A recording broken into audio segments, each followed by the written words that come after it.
Bueno, bienvenidos a mi presentación del ciclo de Carnot y de lo que es una máquina térmica y un sistema de refrigeración, así como sus interpretaciones usando el ciclo y el ciclo inverso de Carnot respectivamente. Primero que nada vamos a checar de manera rápida qué es el ciclo de Carnot. Para entender el ciclo de Carnot tenemos que entender el trabajo sobre máquinas que funcionan a raíz de bases termodinámicas y trabajan bajo ciclos. Cabe recalcar que hay máquinas que no funcionan con procesos termodinámicos y que aún así se les denominan máquinas térmicas, tales como la combustión de un carro, un motor, un tren, pero en este caso vamos a dejarlas fuera de este análisis por propósitos demostrativos.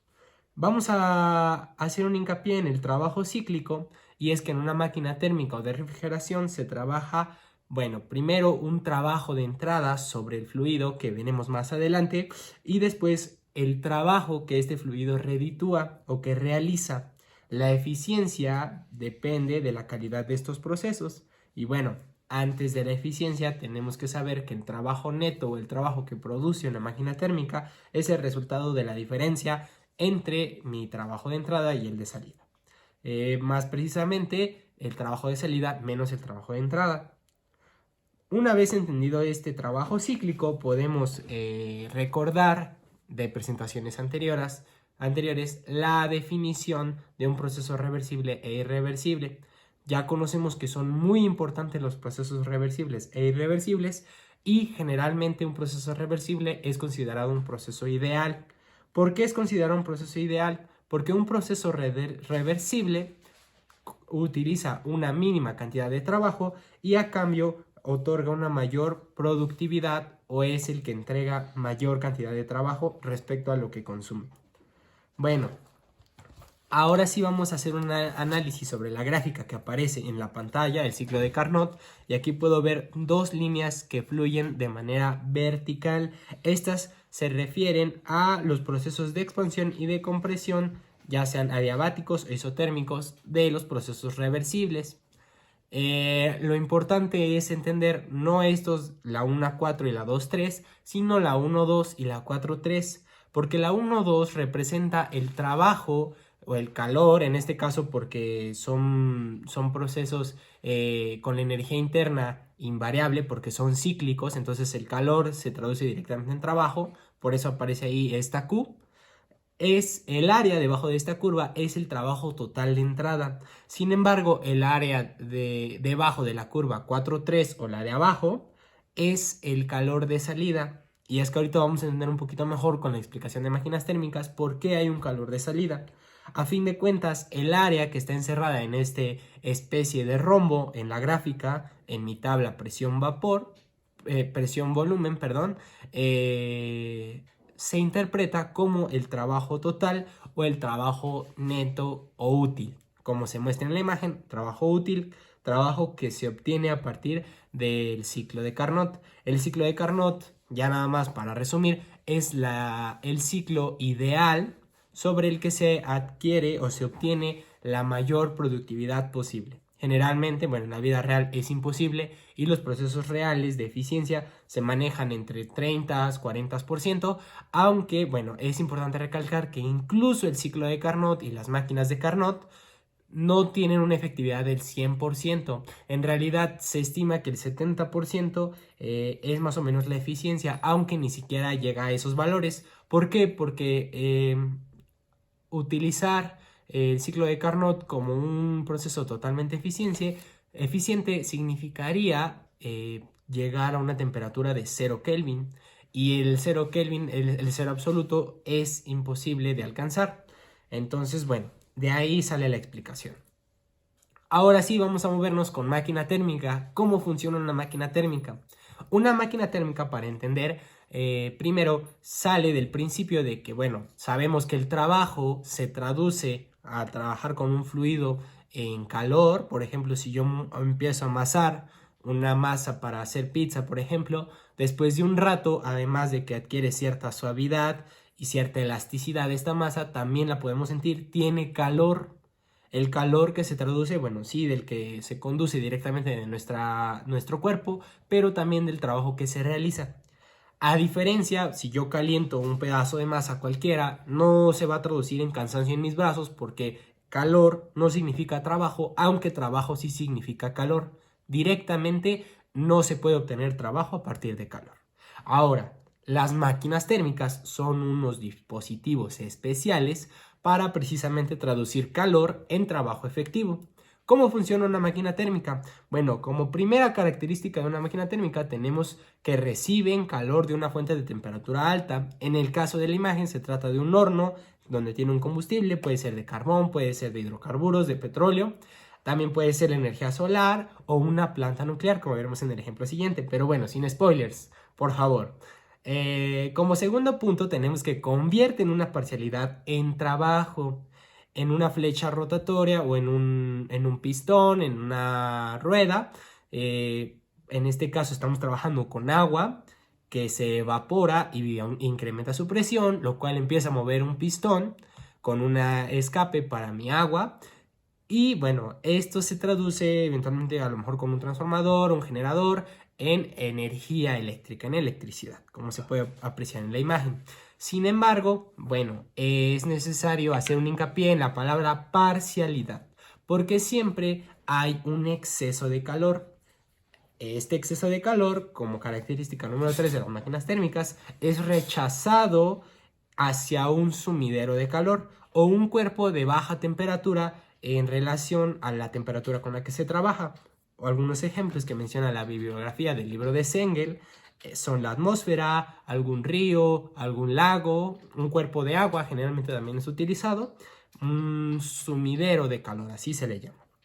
Generalmente, analizando esas máquinas térmicas, encontramos que siempre se trabaja con un concepto muy importante para que lo apunten, llamado fluido de trabajo. Un fluido de trabajo muy común, pues es, como en el ejemplo, el agua. Sin embargo, en refrigeración, bueno, a lo mejor cambia un poquito el fluido de trabajo y ya lo estaremos analizando. Vamos a ver que la máquina térmica entonces produce un calor, un trabajo de entrada, un trabajo de entrada y a cambio otorga un trabajo de salida. Como se ve, el bruto sería este ancho, pero el neto es la diferencia de ambos, o sea, este que se aprecia al final. Un ejemplo de una máquina térmica, muy sencillo, una planta nuclear. Una planta nuclear generalmente la vas a encontrar cerca de un cuerpo de agua.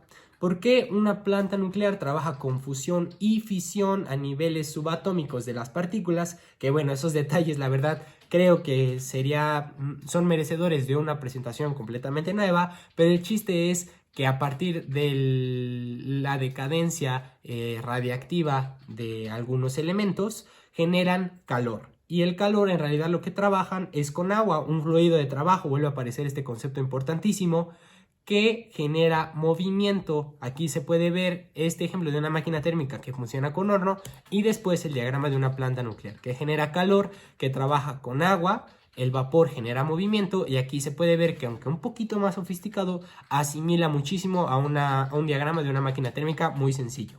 En este caso tenemos una turbina que está conectada a un alternador y a un transformador que a su vez generan energía eléctrica. Entonces hay dos tipos de energía. La energía neta que se obtiene pues se va a las ciudades, a lo mejor está alumbrándome ahorita mismo.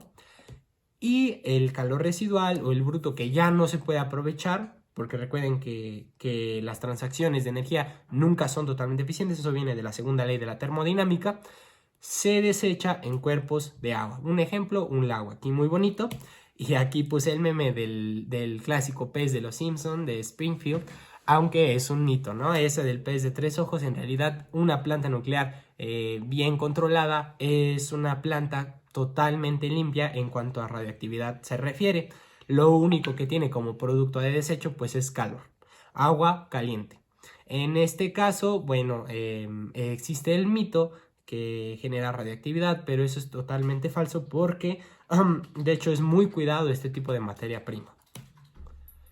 Bueno, terminando, y perdón por adelantarme un poquito el concepto de máquina térmica, existe también la máquina térmica de Carnot, que no es nada más y nada menos que una máquina reversible, que es la más popular, y una que tiene eficiencia máxima, es decir, que corre bajo el ciclo de Carnot. Ahora sí vamos a hablar de ciclos de refrigeración. Hay que decir que los componentes básicos en un ciclo de refrigeración son compresor, condensador, válvula de expansión y bueno, yo diría radiador. Este diagrama no me gusta mucho y es por eso que vamos a andar un poquito más explicando cómo funciona un refrigerador convencional. Para entender un refrigerador convencional hay que entender, bueno, la historia detrás del mismo.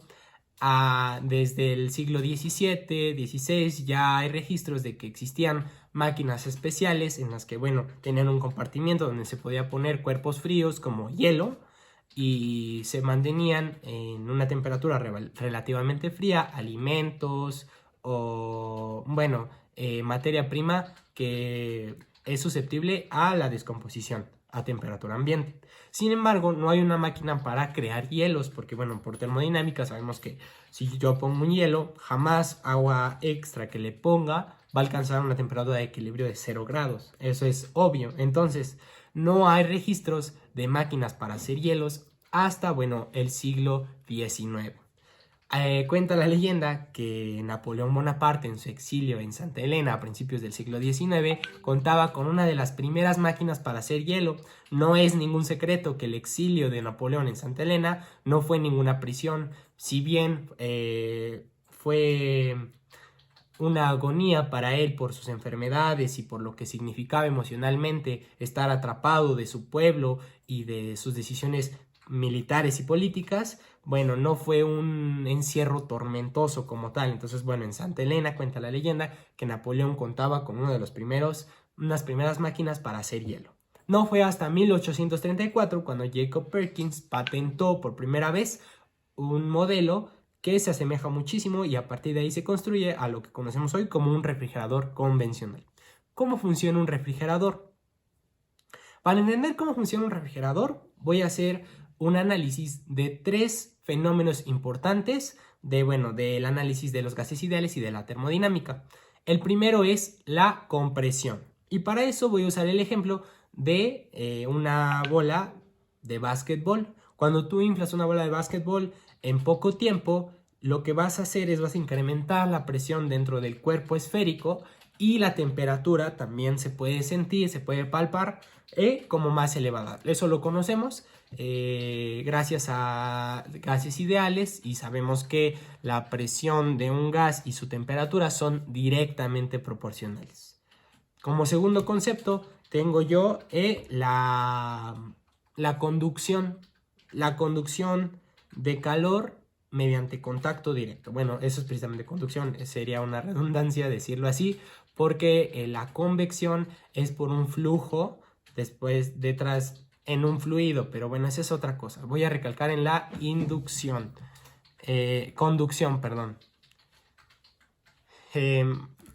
Bueno, el segundo aspecto, el segundo fenómeno que quiero analizar es el de expansión. Y es que al contrario, si tú de repente expandes un cuerpo con la misma presión, pues esa presión va a disminuir y aparte la temperatura también.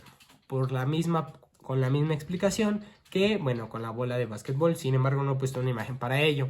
Como tercer concepto, quiero introducir la conducción de calor por contacto directo. Si yo tengo, por ejemplo, un globo con una temperatura alta, porque lo he inflado a lo mejor con el aire corporal, que sale más o menos a 35 grados centígrados, y yo lo pongo en contacto con el medio ambiente, que bueno, es generalmente entre 20 y 25 grados centígrados, sobre todo a la latitud a la que nos encontramos, eventualmente, paulatinamente, va a transmitirse ese calor entre ellos y como el medio ambiente tiene un volumen muchísimo más grande que mi globo, entonces el globo, después de un tiempo prudente, va a tener una temperatura igual a la del medio ambiente. Es decir, se va a enfriar. Ahora vamos a ver este sistema. Vamos a analizar estos dos sistemas. Imaginen que yo tengo un fluido que entra y primero pasa por un compresor. ¿Qué va a pasar con un calor relativo de inicio? Se va a calentar respecto a este calor relativo. Después lo pongo con un radiador, que es exponerlo, ponerlo en contacto con el medio ambiente. Se va a enfriar y luego si lo expando, otra vez se va a enfriar aún más. Entonces como flujo de salida voy a tener un aire más frío, relativamente más frío que el de entrada. Ahora al revés, si yo tengo un aire con una temperatura, por decirlo así, ambiente relativa de inicio, y lo expando, se va a enfriar. Se va a enfriar respecto al ambiente, y después si yo lo pongo en contacto con el ambiente, pues se dice que se calienta. Y si después aún así lo comprimo, se va a calentar aún más. Entonces el flujo de salida es más caliente que el de entrada. En este caso nos vamos a quedar con el inciso A. Por supuesto, lo que nos interesa es refrigerar.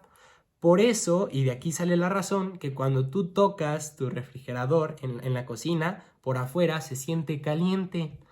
Porque en realidad voy a tener, aquí tengo en morado, temperatura ambiente en contacto con el exterior, entra de nuevo al refrigerador y se expande, así es frío, y después de un tiempo pues obviamente se va a calentar, y ahí es cuando lo paso otra vez, lo comprimo, lo caliento, se siente caliente afuera, se enfría respecto al ambiente, y es un ciclo que vuelve a correr una y otra vez. En este caso, pues el agua, por ejemplo, no aguantaría niveles para el congelador en los ductos, se congelaría. Entonces no es un buen fluido de trabajo para la refrigeración. Nada más como para mencionar, se inició esta primera máquina de las que les comenté en el siglo XIX, funcionaba a partir de éter etílico, después se sustituyó por dióxido de carbono y amoníaco, pero bueno, tampoco son seguros de utilizar. Después empezaron a usar refrigerantes sintéticos. Estos refrigerantes sintéticos iniciales del siglo XX o siglo XXI no eran buenos para la capa de ozono, y después los que siguieron no eran buenos para el efecto invernadero. Total, la investigación sigue y cada vez se usan una diversa variedad y mejores y más eficientes refrigerantes, tales como el refrigerante 134A, que pueden encontrar en sus tablas de físico-química 1, 2 y 3. Bueno, así pues concluimos con la explicación de cómo funciona un refrigerador convencional. Eso sería todo de mi parte, y bueno, los invito a checar las siguientes presentaciones de mis compañeros. Estarán, si no, en los comentarios, a lo mejor me pueden preguntar y pueden ver en completo el panorama de las presentaciones de Físico-Química 2, segunda ley de la termodinámica. Muchas gracias y hasta luego. Sigan cantando ciencia.